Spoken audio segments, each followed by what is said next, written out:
ఆంధ్రప్రదేశ్లో 2 metro రైళ్ళకి okay అయ్యింది. అది ఒకటి అమరావతి అంటే విజయవాడ, రెండవది విశాఖపట్నం. ఈ రెండిటిని దక్కించుకోవడానికి ఇప్పుడు జర్మన్ ప్రయత్నిస్తోంది.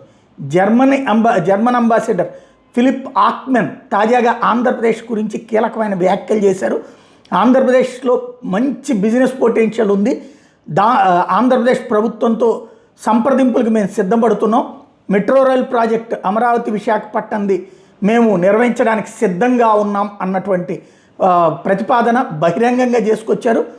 ఇండియా జర్మనీ మధ్యన ఆల్రెడీ ఏదైతే వాణిజ్య ఒప్పందం జరుగుతుందో దాంట్లో అదొక పెద్ద గేమ్ చేంజర్ అయితే, అందులో భాగంగా వివిధ నగరాలులో విద్యుత్తు ఉత్పత్తికి సంబంధించినటువంటి కేంద్రాలు, అట్లాగే స్మార్ట్ సిటీస్ దాంట్లో కూడా మేము ఆల్రెడీ ముందస్తుగా అనుభవంతో ఉన్నాం కాబట్టి మేము సిద్ధంగా ఉన్నామని చెప్తూ అమరావతి విషయంలో కీలకమైనటువంటి ప్రతిపాదన అయితే చేశారు.